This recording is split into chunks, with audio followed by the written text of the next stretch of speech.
Muslim men are allowed to marry 4-5 times, I think. So I actually don't see any logic in this because I believe it's one man, one woman. That's the institution of marriage. So please clarify. Thank you.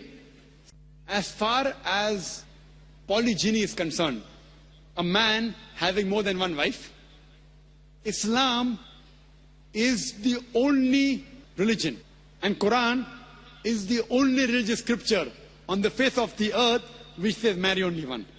There is no religious scripture besides the Quran. I am a student of comparative religion, which says marry only one. There is no verse in the Bible, no verse in the Bhagavad Gita, no verse in the Veda which says marry only one except the Quran. If you read the Hindu scriptures in Ramayana, the father of Sri Ram, how many wives did he have? How many wives? More than one? More than one. 3 wives. Fine. Shri Krishna, according to Mahabharata, how many wives he had? Unlimited. Not unlimited. You don't know your scripture well. No. Did he have 4 wives? No. I have no idea. Not 4, not 100, not 1,000, 16,108 wives. How many wives he had?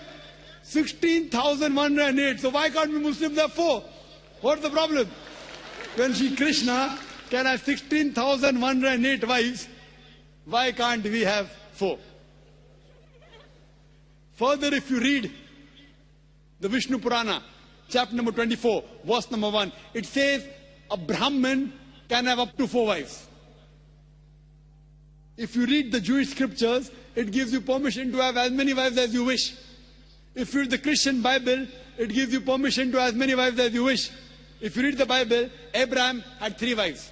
Solomon, how many wives he had? He had 700 wives. It is later on, the church has put a ban that Christians should marry only one, not the Bible. It is the Jewish community married more than one wife. It was in 1950 that chief rabbi passed a synod that Jews should marry only one. So it is the rabbi, not the Jewish scriptures. And according to Hindu scriptures, you can marry as many as you wish. It is the Indian government in 1954 passed a law called the Hindu Special Marriage Act. Hindu Special Marriage Act, which says Hindus should marry only one. It is not the religious scripture. It is not Bhagavad Gita. It is not Ramayana. It is not Mahabharata. It is not Veda. It is the Indian Penal Code. Now, let's analyze what does the Quran say. Quran says in Surah Nisa chapter 4 verse number 3, marry women of your choice in 2s, 3s or 4s. But if you can't do justice, marry only one. This statement, marry only one, is only given in the Quran and no other religious scripture. It says, marry women of your choice in 2s, 3s or 4s. But if you can't do justice, marry only one. So if you want to marry more than one woman, one of the criteria of the Quran is you should do justice. If you can't do justice, you should marry only one. Now, what are the reasons, logical reasons a person can think that why has Islam permitted certain men to have more than one wife? Many non-Muslims think it is fard, it is compulsory for a Muslim man to have more than one woman, to have more than one wife. It's not compulsory, it's optional. It's not fard, it's not compulsory. Have you heard of Dharminder? Yeah. How many wives he has? 2. Muslim or non-Muslim? Non-Muslim. Non-Muslim. Your previous chief minister, what's the name? Jayalalitha. Yes. Hindu or Muslim? Hindu or Muslim? Hindu. Hindu, fine. Now these are famous personalities. Fine. How many famous personalities you know in India who have got more than one wife? Now let us understand what are the logical reasons. Come back to logic now. Now, by nature, if you ask any medical doctor, he will tell you, male and female are born in equal proportion. Girls and boys are born in equal proportion. But any medical doctor, any pediatrician, any children doctor will tell you that the female sex, the female child is stronger than the male child. That's the reason there are more deaths in the male children as compared to female children. So in children's age itself, the female children are much more than the male children. As life goes on, there are people dying due to accidents, due to alcoholism, due to war. There are more males dying as compared to females. Today, if you analyze in the world, there are more females in the world as compared to males. There are few third world countries like India where the male population is more than the female population. And do you know why? The reason is because of female feticide and female infanticide. According to an article, a program which came on BBC by the name Let Her Die, the program was assignment. There was a British reporter by the name of Emily Buchanan. She comes to India and she says that every year in India, more than 1 million fetuses are being aborted after they identified that they are females. She says more than 3,000 every day. You multiply, more than 1 million every year. According to the Tamil Nadu government hospital report, she gives the statistics. Out of 10 female born alive, do you know how many are put to death? 4. Sister, did you know that?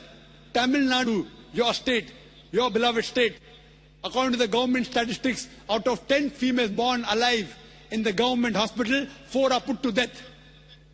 There are billboards put in Rajasthan and here, which says that spend 500 rupees and save 500,000 rupees. You know what does it indicate? Spend 500 rupees, do ultrasonography, do amniocentesis, identify the child you're carrying is a female, abort her, and save 5 lakh rupees, 500,000 rupees. Maybe a couple of 100,000 upbringing her, and the remaining 100,000 in dowry. If you stop this evil practice in India, our beloved country, stop the female infanticide, stop the female feticide. Even in India, the population of female will be more than the male population. If you see the rest of the world, if you see New York alone, there are 1 million females more than males. In USA alone, there are 7.8 million females more than males. In UK alone, there are 4 million females more than males. In Germany alone, there are 5 million females more than males. In Russia alone, there are 9 million females more than males. And God alone knows how many millions of females are more than males throughout the world. Suppose I agree with your philosophy, sister. You said, 1 man, 1 woman. If I agree with you, sister, with your philosophy, 1 man, 1 woman. And suppose my sister happens to be in America, or your sister happens to live in America. And suppose the market is saturated. 1 man, 1 woman, saturated. Yet there will be 7.8 million females who will not find life partners. 1 man, 1 woman. Now the option for these 7.8 million females is either marry a man who already has a wife or become public property. You say, Dr. Zakir Naik, public property, such a harsh word. Sister, it is the most sophisticated word I can use. I cannot use a more sophisticated word than public property. According to the statistics of America, do you know, on an average, a man, before he settles down with a wife, he has 8 different sexual partners. Do you know that? On average, 8. Some may have 1, some may have 10, some may have 28 sexual partners before he settles down with one. So the only option remaining, so if my sister happens to live in America, or if your sister happens to live in America, and the option is given to her, and suppose the market is saturated, every man has found a woman for himself. And unfortunately, if my sister, or if your sister happens to be one of the women who has not found a life partner, the only option for them is either marry a man who already has a wife or become public property. Any modest woman would opt for the first. Sister, what would you opt for your sister? Marrying a man who already has a wife or become public property?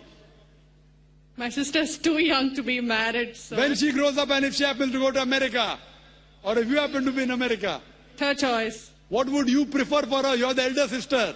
Would you prefer her becoming public property or marry a man who already has a wife and get equal rights? In Islam, if you have a second wife, you give equal rights.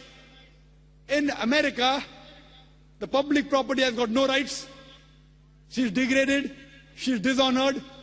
In Islam, she has an equal right. She gets honor. What would you prefer for a younger sister when she grows up? Sometimes it's difficult to speak the truth, sister, correct? Especially in front of such a large audience. Anyway, I've got your answer, sister. Thank you. And your silence speaks for that. So that's the reason in Islam, sister, men have been allowed to marry more than one wife, is to protect the woman, not to degrade her.